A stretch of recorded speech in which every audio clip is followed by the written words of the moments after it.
লালমোহন সাফিয়া খানম বালিকা মাদ্রাসার 2026 সালের দাখিল পরীক্ষার্থীদের বিদায় ও দোয়া অনুষ্ঠান এবং বার্ষিক ক্রীড়া প্রতিযোগিতার বিজয়ীদের মাঝে পুরস্কার বিতরণ অনুষ্ঠিত হয়েছে। রবিবার সকাল 10টায় লালমোহন পৌরসভা 4 নম্বর ওয়ার্ডের সাফিয়া খানম বালিকা মাদ্রাসার মাঠে এই বিদায় দোয়া অনুষ্ঠান অনুষ্ঠিত হয়েছে। সাফিয়া খানম বালিকা মাদ্রাসার সুপার মোহাম্মদ মুহিবুল্লাহর সভাপতিত্বে অনুষ্ঠানে প্রধান অতিথি হিসেবে উপস্থিত ছিলেন মাদ্রাসার ম্যানেজিং কমিটির সভাপতি ও লালমোহন প্রেস ক্লাব সভাপতি মোহাম্মদ সোহেল আজিজ শাহিন।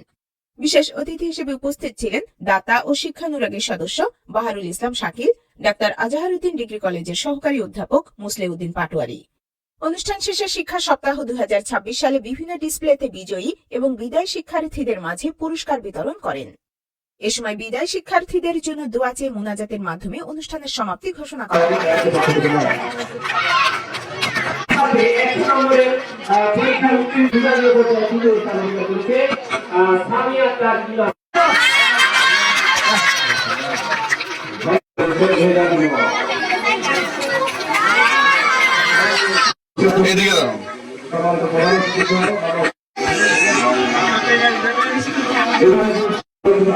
এই বিষয়ে